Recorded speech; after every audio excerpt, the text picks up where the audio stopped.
மாணவர்களே, இன்றைக்கு இயல் 6 கலை, அழகியல், புதுமை என்ற தலைப்பிலே அடங்கிய செய்திகளை இந்த இயல் 6 பகுதியிலே நாம் பார்க்க போகிறோம். இந்த இயலுக்கு மொத்தமாக நிலாமுற்றம் என்று பெயர் வைத்திருக்கிறார்கள். நிலாமுற்றம். இந்த இயலிலே முதல் பாடமாக நிகழ்கலை என்ற தலைப்பிலே ஒரு பாடம் இருக்கிறது. அதனுடைய கற்றல் நோக்கமாக என்ன இருக்கிறது என்று நாம் இப்போ பார்க்கலாம். தமிழர் தம் நிகழ்கலைகளின் மேன்மை அறிந்து அவற்றை வளர்க்கவும் நிலைபெறச் செய்யவும் தங்களின் பங்களிப்பை நல்குதல். தமிழர் தம் நிகழ்கலைகளின் மேன்மை அறிந்து. நிகழ்கலை என்று சொன்னால் இன்றைக்கும் தமிழருடைய வாழ்க்கையிலே இடம்பெற்றிருக்கக்கூடிய, நடந்து கொண்டிருக்கக்கூடிய கலைகள், கலை நிகழ்ச்சிகள் நமக்கு தெரியும். நம்முடைய தமிழருடைய வாழ்வோடு ஒன்றி இன்றைக்கும் நடைபெற்று கொண்டிருக்கிற கலைகள் நிறைய இருக்கிறது. நம்முடைய நாட்டுப்புற கலைகள் என்று நாம் சொல்லுவோம். அதை பற்றின முழுமையான செய்திகளை தான் இந்த பகுதியை நாம் பார்க்க போகிறோம். பாருங்க, நிகழ்கலை என்ற தலைப்பிலே இந்த பாடம் நமக்கு அமைந்திருக்கிறது. நிகழ்கலை என்று சொன்ன உடனே நான் சொன்னேன், தமிழர்களினுடைய வாழ்க்கையோடு பின்னி பிணைந்த கலைகள், இன்று வரைக்கும் செயல்பட்டு கொண்டிருக்கிற, செயலிலே இருக்கக்கூடிய கலைகள். உங்ககிட்ட கேட்டா நீங்களே சொல்லிடுவீங்க வரிசையா என்னென்ன கலைகள் இருக்கிறது என்று சொல்லி நீங்களே சொல்லுவீர்கள். நிகழ்கலை, அதாவது இலக்கண குறிப்பாக இதை நாம் எடுத்துக்கொண்டால், நிகழ்கலை இலக்கண குறிப்பு என்ன என்று சொன்னால் வினைத்தொகையாக நாம் அதை கொள்ளலாம். வினைத்தொகை. வினைத்தொகை என்பது 3 காலமும் மறைந்து வருவது. ஒரு சொல்லிலே 3 காலமும் மறைந்து வருவது. இறந்த காலம், நிகழ்காலம், எதிர்காலம், 3ம் மறைந்து வருவது. அப்ப அந்த நிகழ்கலை என்ற அந்த சொல்லிலே 3 காலங்களும் மறைந்து வருகிறது. எப்படி? இறந்த காலம், நிகழ்காலம், வருங்காலம், எதிர்காலம் என்று சொல்லக்கூடிய வருங்காலம். அப்போ பாருங்க, நிகழ்கலை எப்படி நாம அதை வினைத்தொகையா பார்க்க முடியும்? நிகழ்ந்த கலை, நிகழ்கின்ற கலை, நிகழும் கலை. அப்போ நேற்று, இன்று, நாளை என்று சொல்லி அந்த 3 காலமும் 3 காலத்திற்கும் பொருந்துவதாக இந்த கலைகள் இருக்கின்றன. நேற்றும் நடந்தது, இப்பொழுதும் நடந்து கொண்டிருக்கிறது, இனி வருங்காலத்திலும் இந்த நிகழ்கலையை தமிழர்கள் நிகழ்த்தி காட்டுவார்கள். சரி, நமக்கு தெரியும் தமிழ் மொழி இயல், இசை, நாடகம் என்று முத்தமிழ் என்று அழைக்கப்படுகிறது. இயல் என்பது கவிதை, செய்யுள் வடிவில் இருக்கக்கூடியது இயல். இசை என்பது மியூசிக் என்று சொல்லுகிறோம், இசையோடு கூடிய தமிழ். அடுத்ததாக நாடகம், நாடக வடிவிலே, உரையாடல் வடிவிலே அமைந்திருக்கக்கூடிய தமிழ் மொழி. இவ்வாறாக தமிழ் மொழி இயல், இசை, நாடகம் என 3 இந்த கலைகளால் உருவாக்கப்பட்டிருக்கிறது, உருவம் பெற்றது. இப்பொழுது நிகழ்கலை, எதையெல்லாம் நாம் நிகழ்கலை என்று சொல்லுகிறோம் என்று சொன்னால், நம்முடைய கிராமங்களில் நடக்கக்கூடிய கோவில் திருவிழாக்கள், திருமணங்கள், இறப்பு நிகழ்வுகள், விழிப்புணர்வு முகாம், விளம்பர நிகழ்ச்சிகள், இன்னும் சொல்ல போனால் பள்ளிகளே நடக்கக்கூடிய கலை விழாக்கள், கல்லூரிகளிலே நடக்கக்கூடிய கலை விழாக்கள், அரசு கலை விழாக்கள், இது போன்ற விழாக்களிலே நடக்கக்கூடிய கலை நிகழ்ச்சிகளை தான் நாம் நிகழ்கலை என்று சொல்லுகிறோம். இந்த நிகழ்வுகளை பல வகைப்படும் நாம் பார்க்க போகிறோம். நம்ம கிராமங்களிலே அதிகமாக இந்த விழா நிகழ்ச்சிகளில் நடைபெறக்கூடிய கரகாட்டம், மயிலாட்டம், காவடி ஆட்டம், ஒயிலாட்டம், தேவராட்டம், சேவை ஆட்டம், பொய்க்கால் குதிரை ஆட்டம், தப்பு ஆட்டம், புலி ஆட்டம், தெருக்கூத்து, இப்படி சொல்லிக்கொண்டே போகலாம். தோற்பாவை கூத்து, பாக்கூத்து என்று சொல்வார்கள். கிராமங்கள்ல இந்த பாவை கூத்து என்ற சொல்ல பாக்கூத்து என்று சொல்வார்கள். தோளால் செய்யப்பட்ட பொம்மை, அந்த பொம்மையை கொண்டு நிகழ்த்தக்கூடிய கலை தோல் பாவை கூத்து. இப்படி நம்முடைய தமிழோடு ஒட்டி பிணைந்துள்ள இந்த கலைகளை தான் நாம் நிகழ்கலை என்று சொல்லுகிறோம்.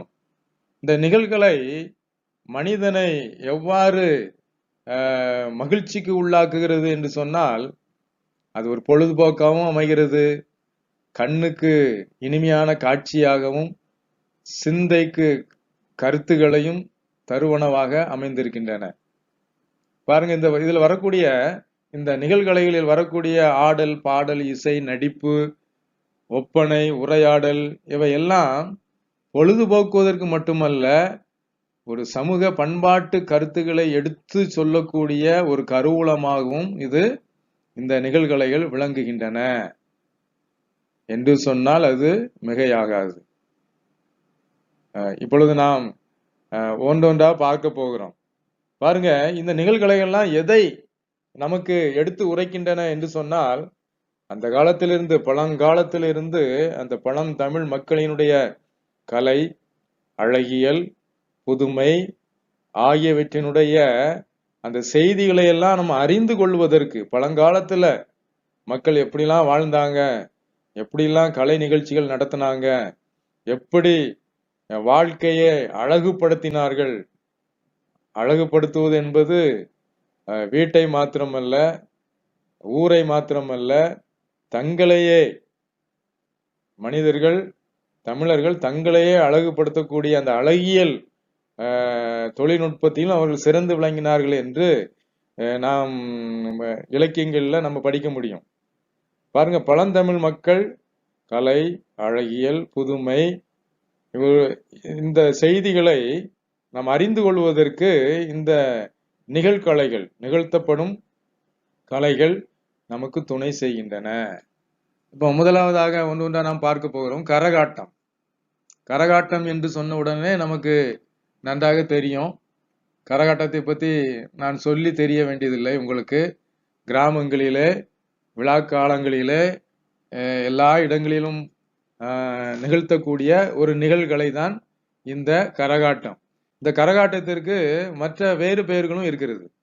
கரகம், கும்பாட்டம், இப்படி வேறு பெயர்களும் இருக்கின்றன.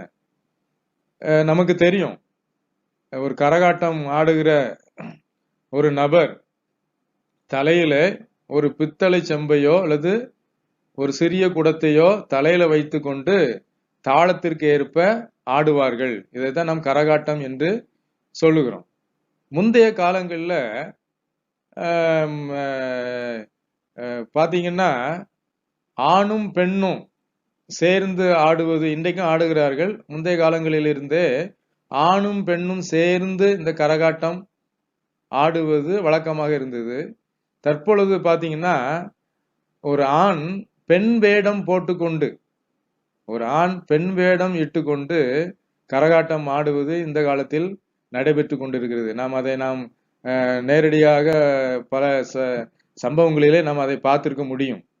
பாருங்க, இந்த தலையில் வைக்கக்கூடிய இந்த செம்பினுடைய அடிப்பாகத்தை உட்புறமாக தட்டி அப்படியே சப்பை ஆக்கிடுவாங்க. அப்பதான் அது ஆடுபவருடைய தலையில அது கீழே விழாம அப்படியே படிந்து அப்படியே நிற்கும். இந்த செம்பு, அந்த செம்பிற்குள்ளாக, பித்தளை செம்பிற்குள்ளாக வெயிட், அதாவது எடையை ஏற்றுவதற்காக என்ன செய்வாங்கன்னா மணல் அல்லது பச்சரிசியை நிரப்பியிருப்பாங்க. அப்பதான் அது அந்த வெயிட்ல தலை மேல உட்கார்ந்து கொண்டு அது கீழே விழாம இருக்கும். அது மாத்திரம் இல்ல, அந்த செம்பினுடைய நுனிப்பகுதியில கண்ணாடி, பூக்கள், இப்படி இதனால் செய்யப்படக்கூடிய அந்த அழகு காரியங்களை எல்லாம் செய்வார்கள். அது மாத்திரம் இல்ல, அந்த செம்பினுடைய நடுப்பகுதியில பச்சை நிறத்தில் கிளி பொம்மையை பொருத்தி இருப்பார்கள். மூங்கில் குச்சிகளை எல்லாம் செருகி வைத்து ஆடுகிறதை நாம் பார்த்திருக்கிறோம். ஒவ்வொரு நிகழ்கலைக்கும், ஒவ்வொரு இந்த கிராமிய நிகழ்கலைக்கும், ஒவ்வொரு ஆட்டத்திற்கும் இசைக்கருவிகள் உண்டு. இப்ப கரகாட்டத்துக்கு இந்த இசைக்கருவி தான் இசைப்பாங்க, மயிலாட்டத்திற்கு இந்த இசைக்கருவி, ஒயிலாட்டத்திற்கு இந்த இசைக்கருவி, தேவராட்டம் சேவை ஆட்டத்துக்கு இந்த இசைக்கருவி என்று ஒவ்வொரு ஆட்டத்திற்கும் தனித்தனியாக இசைக்கருவிகள் இருக்கிறது. இப்ப கரகாட்டத்திற்கு என்ன இசைக்கருவியை வைத்து இசைப்பார்கள் என்று சொன்னால், நையாண்டி மேள இசை, அதாவது நாகசுரம், தவில், பம்பை, இது போன்ற இசைக்கருவிகளை கொண்டு இசைப்பார்கள். இந்த இசையோடு கூட இந்த ஆண்களும் பெண்களும் சேர்ந்து கரகாட்டம் ஆடுகிறதை நாம் பார்த்திருக்கிறோம். இந்த கரகாட்டத்தை பற்றி நம்முடைய இலக்கியங்கள் என்ன சொல்லுகின்றன என்று சொன்னால், புறநானூறு என்ற இலக்கியம் என்ன சொல்லுகிறது? நீரற வரியா கரகத்து, கரகம் என்ற வார்த்தை இந்த புறநானூற்று பாடலடியில் இடம்பெறுகிறதை நாம் பார்க்க முடியும். அதுபோல சிலப்பதிகாரத்துல மாதவி ஆடிய 11 வகை ஆடல்கள்ல குடக்கூத்து என்ற ஒரு ஆடல் குறிப்பிடப்படுகிறது. இந்த குடத்தை வைத்து ஆடக்கூடிய கூத்து. சிலப்பதிகாரத்துல மாதவி ஒரு நடன மங்கை, அவள் தலையில் வைத்து இந்த குடக்கூத்து என்ற இந்த ஆட்டத்தை ஆடியிருக்கிறதை நாம் சிலப்பதிகாரத்துல பார்க்க முடியும். குடத்தை வைத்து கூத்து நடத்துவதனால் இது குடக்கூத்து. இதைத்தான் கரகாட்டம் என்று நாம் அழைக்கிறோம். இது பெரும்பான்மையாக தமிழகத்துல எங்கெல்லாம் இந்த கரகாட்டத்தை நிகழ்த்துகிறார்கள் என்று சொன்னால், மதுரை, திண்டுக்கல், திருச்சி, தஞ்சாவூர், கோயம்புத்தூர், திருநெல்வேலி போன்ற மாவட்டங்களில் இது பரவலாக இந்த கலை நிகழ்த்தப்படுகிறது. பாருங்க, இரண்டாவதாக மயிலாட்டம். நீங்க அநேக விழாக்களில் இதை பார்த்திருக்கலாம். மயில் போன்ற உருவம் அமைத்து, ஒரு கூடு அமைத்து, அந்த கூட்டுக்குள் ஒருவர் தன்னை மறைத்து கொண்டு என்ன செய்வார்? இந்த மேளத்திற்கு தகுந்தாப்புல, இசைக்கு தகுந்தாப்புல ஆடக்கூடிய ஆட்டம் தான் இந்த மயிலாட்டம். என்ன இசைப்பார்கள் என்று சொன்னால், நையாண்டி மேளம் இசைக்க காலில் சலங்கைகளை கட்டிக்கொண்டு மயிலின் அசைவுகளை, ஒரு மயில் நடந்து வந்தா எப்படி இருக்கும், அதனுடைய அசைவுகள் எப்படி இருக்குமோ அந்த அசைவுகளுக்கு ஏற்றாற் போல ஆடி காட்டுவர். இது இந்த மயிலாட்டம் ஒரு கரகாட்டத்தினுடைய ஒரு துணை ஆட்டமாக கருதப்படுகிறது. கரகாட்டத்தினுடைய ஒரு துணை ஆட்டம் தான் இந்த மயிலாட்டம். மயில் போன்ற ஒரு கூட்டுக்குள் ஒருவர் தன்னை மறைத்து கொண்டு நையாண்டி மேளம் இசைக்க அந்த மயிலின் அசைவுகளை அப்படியே ஆடி காட்டுவர். மயில் எப்படியெல்லாம் ஆடும்னு நம்ம பார்த்துருக்கிறோம். கிராமப்புறங்கள்ல, தோட்டங்கள், இந்த மாதிரி குளிர்ச்சி நிறைந்த பகுதிகளில் அந்த மயில் தொகை விரித்து ஆடுகிறதை நம்ம பார்த்துருக்கிறோம். அதே போல அதை அப்படியே காப்பி பண்ணுவது போல இந்த ஆட்டம் அமைந்திருக்கும். மயில் என்ன செய்யும்? அப்படி ஊர்ந்து ஆடுதல், மிதந்து ஆடுதல், சுற்றி ஆடுதல், இறகை விரித்து ஆடுதல், தலையை சாய்த்து ஆடுதல், தாவி ஆடுறது, இருபுறமும் சுற்றி ஆடுறது, அப்படியே மயில் அகவுவது போலவே அகவுதல், தண்ணீர் குடித்து கொண்டே ஆடுதல். இப்படி பாத்தீங்கன்னா மயிலினுடைய செயலை அப்படியே தத்ரூபமாக இவர்கள் என்ன செய்வாங்க? ஆடி காட்டுவாங்க. இதைத்தான் நாம் மயிலாட்டம் என்று சொல்லுகிறோம். அடுத்ததாக பாத்தீங்கன்னா காவடி ஆட்டம். இது ரொம்ப பிரபலமான ஆட்டம், நமக்கு தெரியும். கோயில் திருவிழாக்கள்ல பாத்தீங்கன்னா இந்த காவடி தூக்கி கொண்டு ஆடிக்கொண்டு வருவார்கள். தெருக்களிலே, சாலைகளிலே அனைவரும் நாம் பார்த்து இருக்கிறோம். இந்த காவடி என்பது ஒரு வில் போன்ற அரை வட்டம் உடைய ஒரு வில்லை வளைத்தால் எப்படி இருக்கும்? அரை வட்ட வடிவிலே இருக்கக்கூடிய ஒரு கம்பு, ஒரு கோலை என்ன செய்வாங்க? அப்படியே வளைத்து வைத்து அந்த வளைத்து நிற்கக்கூடிய அந்த கம்பினுடைய கோலினுடைய இரு முனைகளிலும் ஒரு ஏதாவது ஒரு வெயிட் எடையை கட்டி தொங்க விட்டுருப்பாங்க. அது மாத்திரம் இல்ல, அந்த கோலை பட்டு துணியால் என்ன செய்திருப்பாங்க, அலங்காரம் பண்ணியிருப்பாங்க. பட்டு துணியை சுற்றி அலங்காரம் பண்ணியிருப்பாங்க. அந்த கோலினுடைய இரு பகுதிகளிலும் சிற்ப வேலைப்பாடுள்ள பலகையை பொருத்திருப்பாங்க. அது மாத்திரம் இல்ல, மூங்கில் குச்சிகளால் அரைவட்டமாக இணைத்து அந்த அரைவட்ட பகுதியை பட்டு துணியாய் மூடி, மேலும் மயில் இறகுகளை இருபுறமும் பொருத்திருப்பாங்க. நீங்க கோயில் திருவிழாக்கள்ல பார்த்திருப்பீங்க. நிறைய பேர் பாத்தீங்கன்னா இந்த காவடிய தோள் மேல சுமந்து கொண்டு என்ன செய்வாங்க, ஆடி காட்டுவாங்க. அதுல பாத்தீங்கன்னா அந்த கோழியினுடைய முனைகள்ல பாத்தீங்கன்னா மயில் இறகுகளை அழகுக்காக அதுல பொருத்தி வச்சிருப்பாங்க. மணிகள் தொங்க விடப்பட்டிருக்கிறோம். அந்த காவடியின் அமைப்புக்கு ஏற்ப பல காவடிகளாக அது வடிவமைக்கப்பட்டிருக்கும். மச்ச காவடி, சர்ப்ப காவடி. மச்ச காவடின்னா அந்த மீன் வடிவத்துல, மச்சம்னா மீன் வடிவத்துல இருக்கக்கூடிய அந்த முனைப்பகுதி, இந்த நுனிப்பகுதி பாத்தீங்கன்னா எப்படி முடிஞ்சிருக்கோம்னா அந்த மீன் வடிவத்துல முடிஞ்சிருக்கிறோம். இதை மச்ச காவடி என்று அழைக்கிறோம்.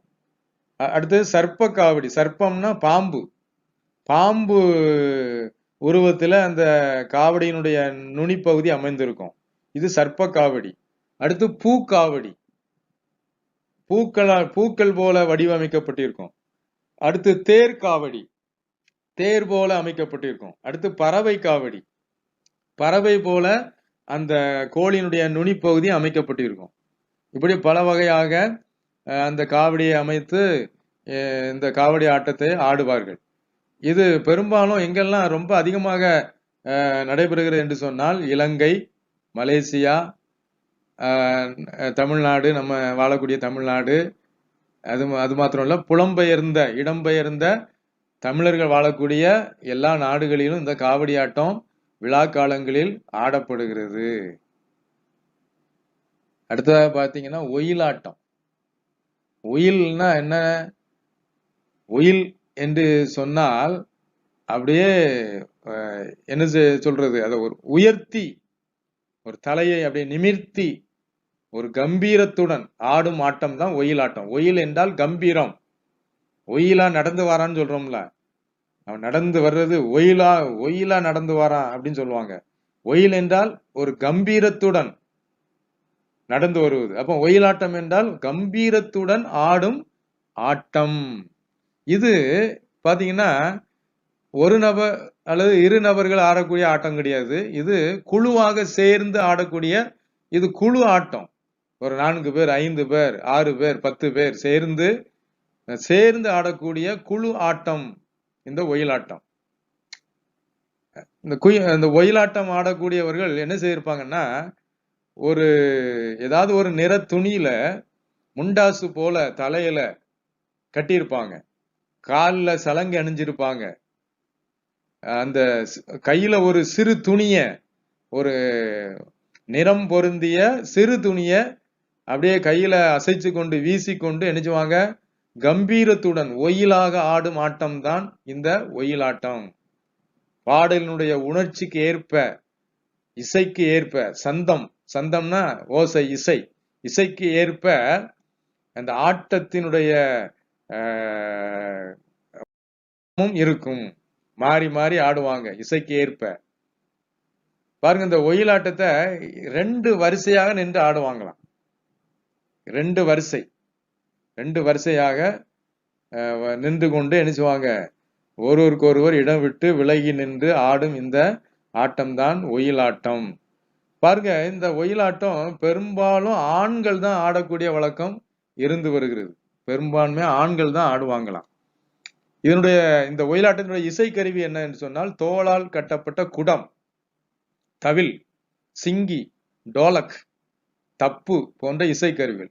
இந்த இசைக்கருவிகளை கொண்டு இசைத்தவுடன் இவர்கள் குழுவாக சேர்ந்து கம்பீரத்துடன் ஆடக்கூடிய ஆட்டம் தான் இந்த ஒயிலாட்டம். அடுத்ததாக தேவர் ஆட்டம்.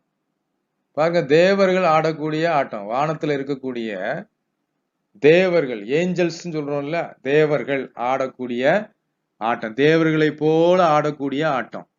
இந்த ஆட்டம் பாத்தீங்கன்னா ஆண்கள் மட்டும்தான் ஆடக்கூடிய ஆட்டம். இது பெண்கள் ஆட மாட்டாங்க, ஆண்கள் மட்டுமே ஆடக்கூடிய இந்த ஆட்டம். இந்த ஆட்டத்திற்கு என்ன இசைக்கருவி பயன்படுத்துறாங்க என்று சொன்னால் உருமி. அந்த இசைக்கருவியின் பெயர் உருமி. அதுக்கு இன்னொரு பெயர் தேவ துந்துபி. இந்த உரிமை என்ற இசைக்கருவிக்கு இன்னொரு பெயர் தேவ துந்துபி. பாருங்க, இந்த உரிமையை கொண்டு இசைக்க இசைக்க ஆண்கள் மட்டும் இந்த தேவர்களை போல ஆடுவாங்களாம். அவங்களுடைய தோற்றம் எப்படி இருக்கும்னா, வேட்டி கட்டியிருப்பாங்க, தலையிலையும் இடுப்புலையும் சிறு துணி கட்டியிருப்பாங்க, கால்களில் சலங்கை அணிந்திருப்பாங்க. இப்படி தேவர்களை போல ஆடக்கூடிய ஆட்டம் தான் தேவராட்டம். 8 முதல் 13 கலைஞர்கள் இதுல கலந்து கொண்டு ஆடுவாங்க. 8 முதல் 13 கலைஞர்கள். அடுத்ததாக பாத்தீங்கன்னா தேவராட்டம். அடுத்த ஆட்டம் பாத்தீங்கன்னா தேவராட்டம். ஏன் ஒரே தலைப்புல அது கொடுத்துருக்காங்க அப்படின்னா, தேவராட்டமும் இந்த சேவை ஆட்டமும் பாத்தீங்கன்னா இதுல ஒரு ரெண்டுமே பாத்தீங்கன்னா ஒன்றுக்கு ஒன்று தொடர்புடையது. தேவராட்டமும் இந்த சேர்வை ஆட்டமும் பாத்தீங்கன்னா ஒன்றோடு ஒன்று தொடர்புடையது. அதனாலதான் ஒரே தலைப்புல இதை கொடுத்துருக்காங்க. பாருங்க, சேர்வை ஆட்டத்தை பாத்தீங்கன்னா ஆட்டக்கலைஞர்கள் என்ன செய்வாங்கன்னா, இந்த சேவை பலகையில ஒரு பலகைய மேல ரெடி பண்ணி வச்சிருப்பாங்க. சேவை பலகை மேல சேமக்கலம், ஜால்ரா ஆகிய இசைக்கருவிகளை கொண்டு இசைத்து கொண்டே ஆடுகின்றார்களாம். அந்த சேவை பலகை மேல ஏறி நின்று கொண்டு அந்த சேமக்கலம், ஜால்ரா ஆகிய இசைக்கருவிகளை கொண்டு இசைத்து கொண்டே ஆடுகின்ற அந்த ஆட்டம்தான் சேர்வை ஆட்டம் என்று அழைக்கப்படுகிறது. இந்த சேர்வை ஆட்டம் இசை சார்பு கலையாகவும் வழிபாட்டு கலையாகவும் நிகழ்த்தப்படுகின்றது என்ற செய்தி கூடுதலாக சொல்லப்படுகிறது. அடுத்து இந்த படத்துல நீங்க பாத்தீங்கன்னா தெரியும், பொய்க்கால் குதிரை ஆட்டம். பொய்க்கால் குதிரை ஆட்டம். குதிரை போன்ற ஒரு உருவத்தை செய்து கொண்டு அதன் நடுவில் மரக்கால், மரத்தினால் செய்யக்கூடிய கால்கள், 2 கால்களை செய்து கொண்டு அதன் மேல ஏறி நின்று கொண்டு ஒரு நபர் என்ன செய்வாரு, குதிரை மேல சவாரி செய்வது போலவே இருக்கும். அதனாலதான் இது என்ன பண்பு பெற்றிருக்குது என்று சொன்னால், போல செய்தல். போல செய்தல் அதாவது அந்த குதிரை மேல இருந்து கொண்டே சவாரி செய்வது போலவே இருக்கும். தூரத்துல இருந்து பார்த்தா குதிரை மேல ஏறி உட்கார்ந்து இருக்கிற மாதிரி இருக்கும். ஆனா எப்படி இருப்பாங்க, அந்த குதிரை உருவத்துக்கு நடுவுல நின்று கொண்டு இருப்பாங்க. அடியில பாத்தீங்கன்னா மரக்கால் செய்யப்பட்டிருக்கும். அந்த மரக்கால் மேல இவங்க நின்று கொண்டு அந்த குதிரை வடிவுள்ள கூட்டை உடம்பில் சுமந்து கொண்டு நினைச்சுவாங்க, ஆடுவாங்க. நீங்க அந்த படத்தை பாத்தீங்கன்னாலே தெரியும். பொதுவாக இந்த ஆட்டம் ஆடுகிறவர்கள் பாத்தீங்கன்னா என்ன வேடம் இட்டிருப்பாங்க அப்படின்னா, அரசன் அரசி, அரசனை போல அரசியை போல வேடமிட்டு கொண்டு ஆடப்படைய ஆட்டம் தான் இந்த ஆட்டம். இந்த பொய்க்கால் குதிரை ஆட்டத்துக்கு வேறு பெயர்களும் இருக்குது. புரவி ஆட்டம், புரவி நாட்டியம். புரவின்னா என்ன அர்த்தம், குதிரைன்னு அர்த்தம். குதிரை ஆட்டம் அதான் புரவி ஆட்டம். புரவி நாட்டியம் என்று வேறு பெயர்களிலும் அழைக்கப்படுகிறது. இது எங்க இருந்து வந்தது என்று சொன்னால், இது மராட்டியர் காலத்தில் தஞ்சை மாவட்டத்துல தான் இது முதல் தோன்றியது என்று கூறப்படுகிறது. மராட்டியர் மன்னர்கள் ஆண்ட காலத்துல தஞ்சாவூர்ல இந்த கலை பொய்க்கால் குதிரை ஆட்டம் வந்தது என்று சொல்லுகிறார்கள். என்ன செய்வாங்க, கலைஞர்கள் தங்கள் கால்களை மறைக்கும் உயரத்திற்கு துணியை கட்டி இருப்பாங்க. கால்கள் வெளியே தெரியாதபடிக்கு அந்த குதிரை உருவத்துல நிறங்கள், கலர் நிறைந்த அந்த வண்ணம் நிறைந்த அந்த துணியை தொங்க விட்டுருப்பாங்க. அப்போ அந்த நடுவில் இருக்கக்கூடிய அந்த கலைஞருடைய கால் வெளியே தெரியாது. அது மாத்திரம் இல்ல, தலையில ஒரு கிரீடத்தையும் அணிந்து இருப்பாங்க. இதை பார்த்தீங்கன்னா குதிரை மேல ஏறி பயணம் செய்வது மாதிரியே இருக்கும். கையில ஒரு கடிவாளத்தையும் பிடித்து உயர்த்தி ஆடுவதை நம்ம பார்க்கலாம். இந்த ஆட்டத்திற்கு பெயர் பொய்க்கால் குதிரை ஆட்டம். இந்த பொய்க்கால் குதிரை ஆட்டத்துல என்ன கருவி இசைக்கப்படுகிறது என்று சொன்னால் நையாண்டி மேளம், நாகசுரம். இந்த இசைக்கருவிகள் தான் பொய்க்கால் குதிரை ஆட்டத்துல இசைக்கப்படுகின்றன. அது மாத்திரம் இல்ல, ராஜஸ்தான்ல இந்த ஆட்டத்திற்கு பெயர் கச்சி கொடி. ஒன் வேர்ட்ல கேட்பாங்க, ராஜஸ்தான்ல பொய்க்கால் குதிரை ஆட்டத்துக்கு என்ன பெயர்? கச்சி கொடி. கேரள மாவட்டத்துல இந்த பொய்க்கால் குதிரை ஆட்டத்துக்கு என்ன பெயர் வச்சிருக்காங்க அப்படின்னா குதிரை களி. குதிரை களி என்று கேரளத்துல அழைக்கப்படுகின்றது. அடுத்தது பாத்தீங்கன்னா தப்பு ஆட்டம். இது எல்லாருக்கும் தெரிஞ்சது. நம்ம வாழ்கின்ற பகுதிகள் அருகிலேயே நிறைய பேர் இந்த கலைகளை செய்கிறத நம்ம பார்த்துருக்கிறோம். தப்பு என்ற தோல் கருவியை இசைத்து கொண்டே ஆடக்கூடிய ஆட்டம் தப்பாட்டம் என்று நாம் சொல்லுவோம். தப்பட்டை, தப்பு, இப்படி எல்லாம் நம்ம சொல்லுவோம். தப்பட்டை அடிக்கிறாங்க என்று சொல்லுவோம். இது ஒரு நிகழ்கலையாக கருதப்படுகிறது. தப்பு என்ற கருவியை இசைத்து கொண்டே ஆடக்கூடிய, அந்த இசைக்கு ஏற்ப ஆடக்கூடிய நிகழ்கலை தான் தப்பாட்டம். பாருங்க, முன்பு ஆண்கள் மட்டும்தான் ஆடி வந்தாங்க. இந்த தப்பாட்டத்தை ஆண்கள் மட்டும்தான் ஆடுவாங்க. ஆனா இப்போ தற்போது பெண்களும் சேர்ந்து ஆடுகிறத நம்ம பார்க்க முடிகிறது. ஆண்களும் பெண்களும் சேர்ந்து ஆடுவதை நாம பார்க்க முடிகிறது.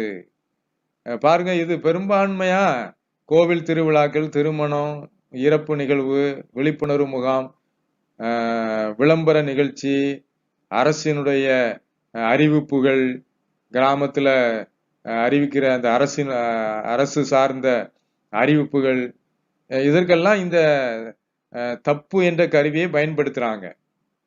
தப் தப் என்று அந்த ஒலி வருவதால், தப் தப் அதை அடிக்கும் போது, இசைக்கும் பொழுது தப் தப்பு என்று இசைப்பதினால் இந்த ஆட்டத்திற்கு பேர் தப்பாட்டம் என்று பெயர் பெற்றது என்று கூறுகிறார்கள். இதுக்கு இலக்கியம் என்ன சொல்கிறது என்று சொன்னால், திருப்புகழ் என்ற ஒரு பக்தி இலக்கியம் என்ன சொல்கிறது? பாடல் கொடுக்கப்பட்டிருக்கு பாருங்க. தகக தக தகக தன் தத்த தன் தகக என்று தாளம் பதலை திமிலை துடி தம்பட்டமும் பெருக. தம்பட்டம், தப்பட்டம், அதான் தம்பட்டம், தம்பட்டம், தப்பட்டம், தப்பு ஆட்டம். இவ்வாறு திருப்புகழ்ல அருணகிரிநாதர் இந்த தப்பாட்ட இசையை பற்றி பதிவு செய்துள்ளதை நாம் பார்க்க முடியும். இந்த இசைக்கு பேரு, இந்த தப்புங்கிற இந்த இசைக்கு பேரு இன்னொரு பேரும் இருக்கு, பறை. பறை அடிக்கிறாங்க அப்படின்னு சொல்லுவாங்க. கிராமத்துல பறை அடிக்கிறாங்க. அரசாங்க விழிப்புணர்வு செய்திகளை இந்த பறை மூலமாக அடித்து சொல்லுவதை நாம் பார்த்திருக்கிறோம். அந்த படத்தை பாத்தீங்கன்னா தெரியும். பறைதல், பறைதல்னா சொல்லுதல் அர்த்தம். அப்போ பறை என்ற அந்த இசை கருவிக்கு பேரு அப்போ சொல்லுதல். பறைதல்னா சொல்லுதல், ஏதோ ஒரு செய்தியை சொல்லக்கூடிய ஒரு இசைக்கருவி. அந்த தாளக்கருவி தான் அந்த பறை என்ற இசைக்கருவி. தொல்காப்பியம் என்ற அந்த நூலிலும் இந்த பறையை பற்றி சொல்லப்பட்டிருக்கிறது என்பதை நாம் அறிய முடிகிறது.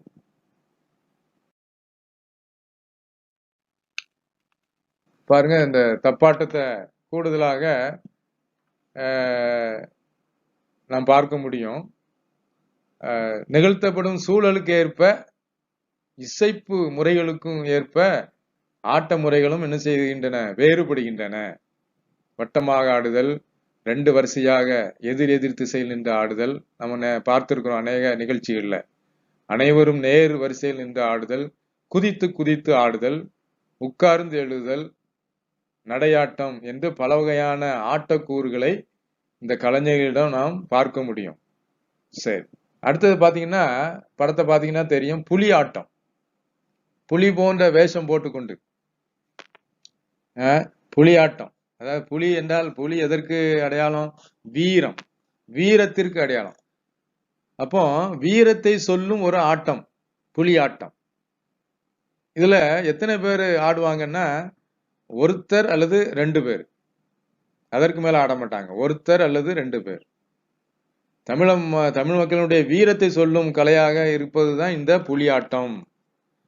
பாருங்க, இதுக்கு பாட்டும் தேவையில்லை, வசனமும் தேவையில்லை, ஆக்ஷன் தான், அதனுடைய நடன அசைவுகள் தான் இதற்கு முக்கியமானது. பாத்தீங்கன்னா இந்த படத்தை பாத்தீங்கன்னா உங்களுக்கு தெரியும், அந்த உடம்பு பூரா என்ன செய்யிருப்பாங்க, கருப்பு மஞ்சள் நிற வண்ண கோடுகளை என்ன செய்யிருப்பாங்க, வரைஞ்சிருப்பாங்க. அது மாத்திரம் இல்ல, துணியால் செய்யப்பட்ட ஒரு வாளை இடுப்புல கட்டி கொள்வாங்க. இந்த புலி ஆட்டத்திற்கு என்ன இசைக்கருவி இசைக்கப்படுகிறது என்று சொன்னால் தப்பு, தப்பு என்ற அந்த மேளம், தப்பாட்டத்தில் பயன்படுத்தக்கூடிய அந்த தப்பு, அந்த பறை என்ற அந்த இசைக்கருவி தான் இந்த புலி ஆட்டத்திற்கும் பயன்படுத்தப்படுகிறது. நான் ஏற்கனவே சொன்ன மாதிரி ஒருவர் அல்லது இருவர் தான் இதை என்ன செய்வாங்க, ஆடுவாங்க. புலியை போல அந்த புலியினுடைய அந்த அசைவுகளை நம்ம அந்த இதை நம்ம பார்த்துருக்குறோம். புலி எப்படி பதுங்கும், திடீர்னு பாயும், திடீர்னு அப்படியே ஜம்ப், அப்படி குதிக்கும், ஜம்ப் பண்ணும், நாக்கால வருடம். அதே போலவே புலியை போலவே நடக்கிறது, பதுங்கிறது, பாயிறது, அப்படியே துள்ளி குதிக்கிறது, பற்கள் தெரிய வாயை பழக்கிறது, அப்படி புலியை போல உருமுறது, இந்த மாதிரி அசைவுகள் ஆக்ஷன் எல்லாம் செய்து மக்களை மகிழ்ச்சி படுத்துவதுதான் இந்த ஆட்டத்தினுடைய நோக்கம். அடுத்தது பாத்தீங்கன்னா தெருக்கூத்து. ஏன் இதுக்கு தெருக்கூத்து என்று பெயர் வந்தது? தெருக்களில் வைத்து நடக்கக்கூடிய ஒரு கலை. தெரு சந்தி, 4 ரோடு, 4 சாலைகள் சந்திக்கக்கூடிய சந்திப்புகளில் நடத்தக்கூடிய ஒரு கூத்து தான் இது தெருக்கூத்து என்று அழைக்கப்படுகிறது. இது முதலாக எங்க இந்த தெருக்கூத்து ஆரம்பித்தது என்று சொன்னால், விவசாயம் நடக்கக்கூடிய, வேளாண்மை நடக்கக்கூடிய அந்த களத்து மேடுன்னு சொல்லுவாங்கல்ல, அந்த நெற்பயிர்களை கொண்டு வந்து நெற்பயிர்களை அடித்து நெற்பயிர்களை அந்த மணிகளை தனியாக சேகரிக்கக்கூடிய அந்த இடம் களத்து மேடு என்று சொல்லுவாங்க. இந்த வேளாண்மை செய்யக்கூடிய அந்த களத்து மேடுல தான் வேளாண்மை செய்பவர்கள், விவசாயிகள் இந்த தெருக்கூத்தை நடத்தி காட்டினாங்களாம் அந்த காலத்துல. அதற்கு பிறகுதான் இது அப்படியே நகர்ந்து ஒவ்வொரு தெருக்களிலும் இந்த கூத்து நடைபெற்றது என்று சொல்லுகிறார்கள். நாட்டுப்புற மக்களால் நிகழ்த்தப்படும் ஒரு கலைக்கு பேரு தான் இந்த தெருக்கூத்து.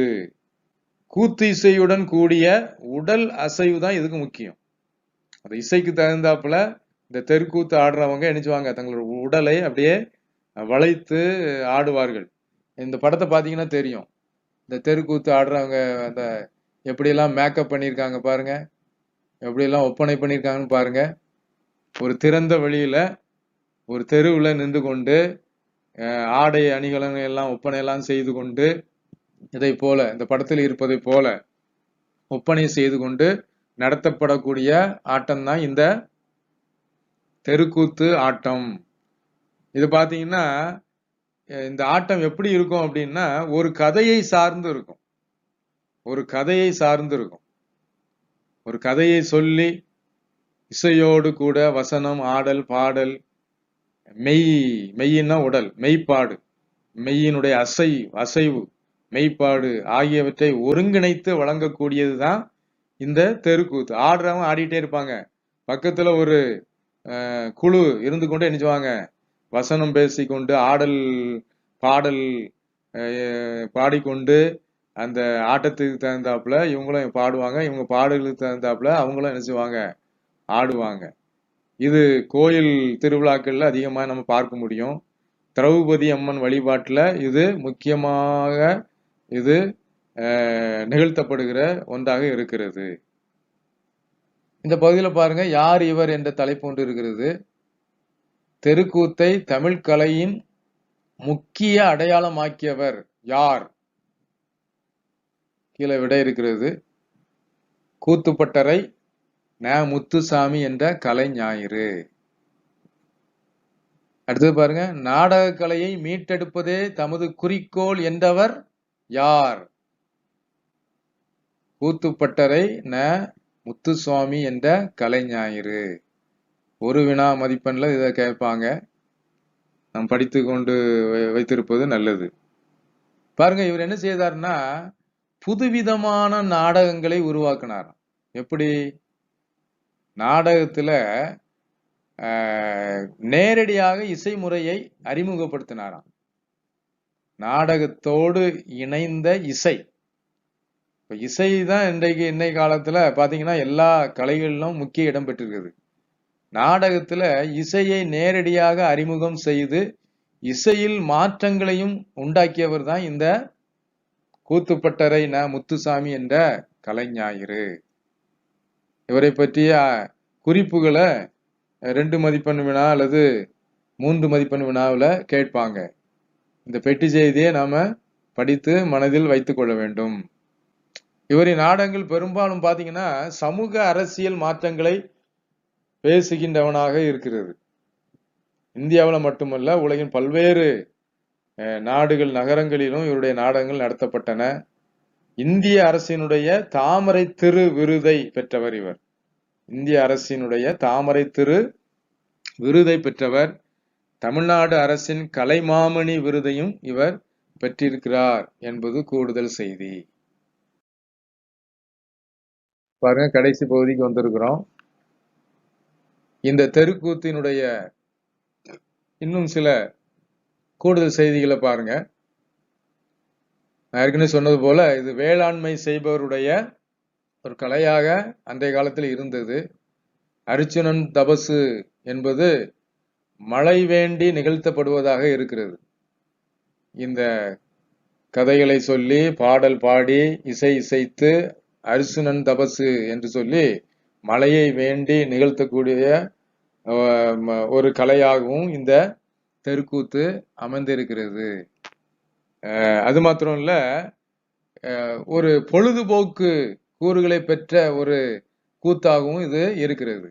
மாலை நேரங்கள்ல காலை முதல் மதியம் வரைக்கும் விவசாயம் மற்றும் பல பணிகளை செய்து விட்டு ரொம்ப களைத்து போய் இருக்கக்கூடிய அந்த கிராமத்து மக்கள் சாயங்காலம் நேரங்கள்ல மாலை மங்கிய நேரத்துல பாத்தீங்கன்னா இந்த தெருக்கூத்து நிகழ்வுல உட்கார்ந்து ரொம்ப மகிழ்ச்சியாக பார்ப்பாங்க. அதாவது அவர்களுக்கு ஒரு பொழுதுபோக்காக அமையக்கூடியதாக இருக்கிறது.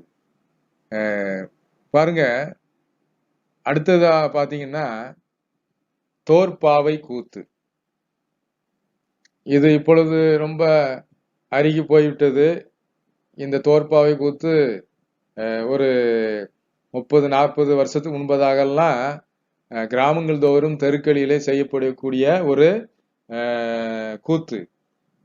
தோல் பாவை கூத்து. தோளால் செய்யப்பட்ட பொம்மை. பாவைன்னா பொம்மை. தோளால் செய்யப்பட்ட பொம்மைகளை என்ன செய்வாங்க அப்படின்னா ஒரு திரை கட்டி, ஒரு வெள்ளை துணி திரை கட்டி அந்த திரைச்சீலைக்கு பின்பதாக ஒரு விளக்கை கொளுத்தி வைத்திருப்பாங்க. அந்த விளக்கு ஒளியில இந்த பொம்மைய அப்படியே அசைத்து காட்டுவாங்க. இந்த பொம்மையினுடைய நிழல் அந்த திரைச்சீலையில அப்படியே விழும். திரைச்சீலைக்கு முன்பதாக அதை பார்ப்பவர்கள், ஆடியன்ஸ் சொல்றவங்கள, அதை பார்க்கிறவங்க திரைச்சீலைக்கு முன்பதாக அமர்ந்திருப்பாங்க. உள்ள இருக்கிற கலைஞர்கள் என்ன செய்வாங்க, இந்த பொம்மையால் இந்த பொம்மை இந்த தோளால் செய்யப்பட்ட இந்த பொம்மைகளை ஆங்காங்கே சிறு நூலால் கயிர்களால் கட்டி மேலும் கீழும் பக்கவாட்டிலும் அசைத்து காட்டுவாங்க. ஏதாவது ஒரு புராண கதைகளை சொல்லி கொண்டே, அதுக்கு 2 பேர் இருப்பாங்க புராண கதை சொல்லுவதற்கு. இந்த பொம்மையை மேலையும் கீழையும் அசைப்பதற்கு அங்க ஒரு 2 பேர் இருப்பாங்க. இந்த புராண கதையை சொல்லிக்கொண்டே இவர்கள் நினைச்சுவாங்க அந்த கதைக்கு ஏற்றாற் போல அந்த பொம்மைய அந்த நூலால் நினைச்சுவாங்க இயக்குவாங்க, மேலும் கீழே அசைத்து காட்டுவாங்க. ஒரு மணி நேரம், ஒரு 1.5 மணி நேரம் அந்த புராண கதை ஓடிக்கொண்டே இருக்கும். இதைத்தான் தோற்பாவை கூத்து என்று அழைக்கிறோம். தோளால் ஆன அந்த பொம்மையை கொண்டு நிகழ்த்தும் ஒரு கூத்து தான் தோற்பாவை கூத்து. இதுல பல குரல்ல பேசக்கூடிய கலைஞர்கள் இருப்பாங்க. பல குரல்ல, அதாவது ஆண்கள் நடத்துவாங்க, ஆண்கள் பெண்களை போல பேசுவாங்க.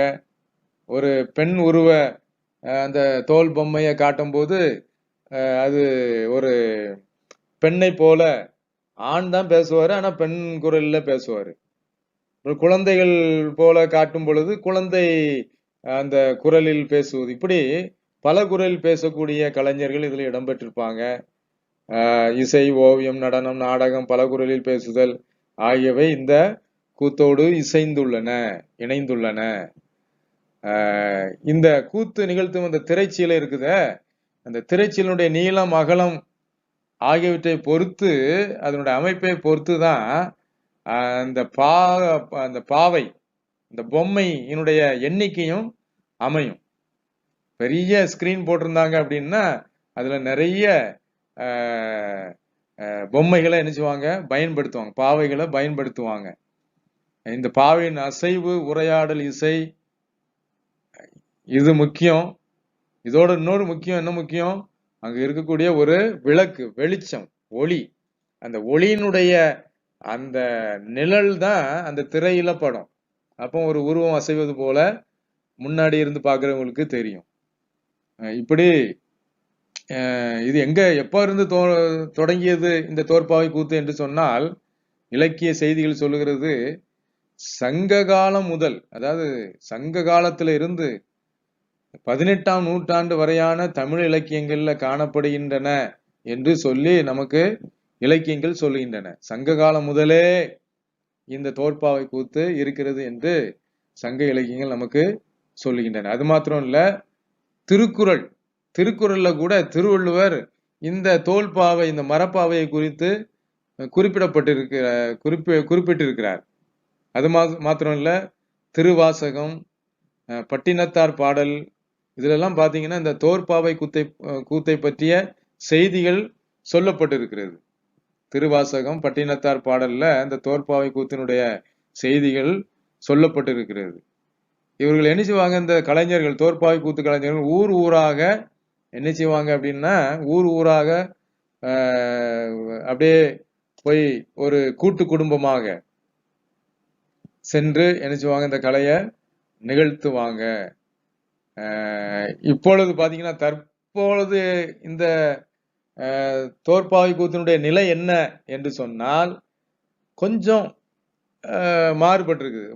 மாடிஃபிகேஷன் சொல்லுவாங்கல்ல, அந்த தோற்பாவை கூத்தினுடைய பழைய நிலைய அப்படியே கொஞ்சம் மாத்திருக்காங்க. எப்படி மாத்திருக்காங்க, இந்த தோற்பாவை கூத்தை எப்படி மாத்திருக்காங்கன்னா, கையுறை பாவை கூத்தா மாத்திருக்காங்க.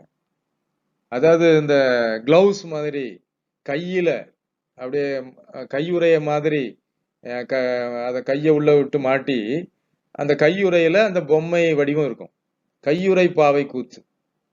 அது மாத்திரம் இல்ல, பொம்மலாட்டம், திரைக்கு பின்னாடி நின்று கொண்டு பொம்மை உருவங்களை கொண்டு கொஞ்சம் மேல உயர்த்தி நினைச்சுவாங்க, கதைக்கு ஏற்றார் போல அப்படி வாய் அசைத்து கையை உயர்த்தி, இப்படி கையுறை பாவை கூத்தாகவும் பொம்மலாட்டமாகவும் இப்பொழுது கொஞ்சம் அப்படியே மாறுபட்டு இருக்கிறது. இதை நாம் நம்முடைய அன்றாட வாழ்க்கையில இதை நாம பார்க்க முடியும். இப்படிப்பட்ட இந்த கலைகள் இன்றைக்கு பாத்தீங்கன்னா முந்தைய காலத்துல இருக்கிற மாதிரி இப்பொழுது இருக்கிறதா என்று சொன்னால் இல்லை என்று தான் சொல்ல முடியும். ஏன்னா அவைகள் எல்லாம் இந்த நாகரிக காலங்கள்ல அதிகமாக நிகழ்த்தப்படுவது இல்லை. இந்த கலைகள் எல்லாம் கொஞ்சம் கொஞ்சமாக என்ன செய்து கொண்டு இருக்குது, அழிந்து கொண்டு இருக்கிறது. ஆனால் இந்த நிகழ்கலைகளை அழியாமல் பாதுகாத்து அதை வளர்ப்பதற்கு நாம் ஒவ்வொருவரும் முயற்சி செய்ய வேண்டும். அது யாருடைய கையில் இருக்கிறது? தமிழர்களாகிய நம்முடைய கையில் தான் இருக்கிறது. ஏன்னா இந்த கலைகள் எல்லாம் தமிழர்கள் உருவாக்கிய கலைகள். சங்க காலம் முதல் கொண்டே இந்த நிகழ்கலைகள் அத்தனையும், நம்ம பார்த்த நிகழ்கலை அத்தனையுமே யாரால் உருவாக்கப்பட்டது? தமிழர்களினால் உருவாக்கப்பட்டது. எனவே நம்முடைய கலைகளை அழியாமல் பாதுகாத்து அதை வளர்ப்பது நம்முடைய கடமையாக இருக்கிறது என்ற செய்தியை நான் உங்களுக்கு சொல்ல ஆசைப்படுகிறேன். நீங்க அடுத்தது பாத்தீங்கன்னா, எத்திசையும் புகழ் மணக்க என்ற ஒரு பகுதி இருக்குது பாருங்க.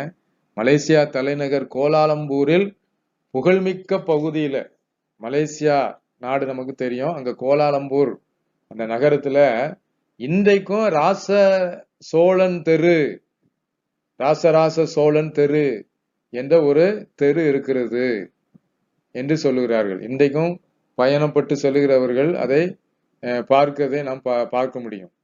இது மாமன்னனுடைய ராசராச சோழன் பல்வேறு நாடுகளுக்கு பயணம் மேற்கொண்டதை நமக்கு உணர்த்துகின்றது. பாருங்க, கற்பவை கற்ற பின் என்ற ஒரு பகுதி இருக்கிறது.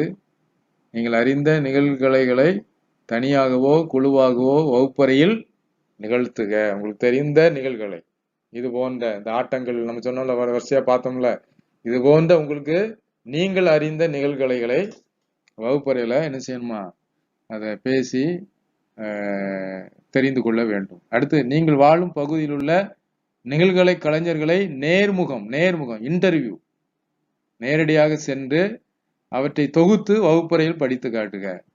நீங்கள் வாழக்கூடிய அங்க வீட்டு பகுதியில் இருக்கக்கூடிய இந்த நிகழ்கலை கலைஞர்களை பார்த்து அந்த கலைகளை பற்றி தெரிந்து கொண்டு வகுப்பறையில் அதை என்ன செய்யணுமா, படித்து காட்ட வேண்டும். இப்படி இந்த நிகழ்கலைகளை நம்முடைய வாழ்க்கையில அதை அழியாமல் பாதுகாப்பதற்கு நாம் என்ன செய்ய வேண்டும் என்பதை இந்த பாடம் மூலம் நாம் கற்றுக்கொண்டோம். இத்துடன் இந்த பாடத்தை நாம் முடிப்போம். நன்றி, வணக்கம்.